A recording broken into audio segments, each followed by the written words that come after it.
ভারত আমাদের সাথে দুর্নীতি করে জিতেছে, আমাদের সাথে বাটফারি করে জিতেছে। ভারতের সাথে ম্যাচ ছেড়ে লাইভে এসে কি বললেন বাবার আজম, বিস্তারিত জানুন পুরো ভিডিওটিতে।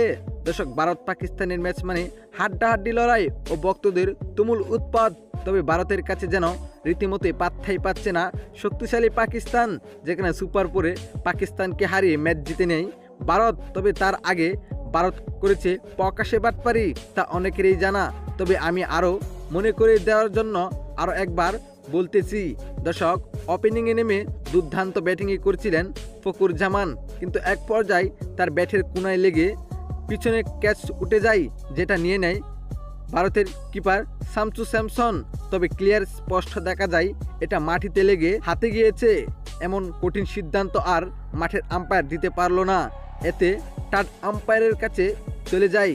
তিনিও বারবার চেক ইন করে দেখছিলেন, তখনও দেখা যাচ্ছিল বলটি মাটিতে লেগে তারপর গিয়েছে হাতে, কিন্তু টাট আম্পায়ার এটিকে আউট ঘোষণা করে দেন, যা দেখে রীতিমতো অবাক ফখরুল জামান। যা দেখে এইবার মুখ খুললেন বাবার আজমও, যেখানে তিনি এক লাইভে এসে বলেন এটা কোনোভাবেই আউট হয় না।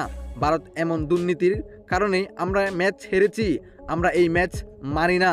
দর্শক, আপনার কাছে কি মনে হয়, এটা কি আসলে আউট ছিল নাকি ভারতের পক্ষ হয়ে আউট দিয়েছিল আম্পায়ার? জানাবেন আপনার মহামূল্যবান কমেন্ট এই ভিডিওর কমেন্ট বক্সে। ধন্যবাদ।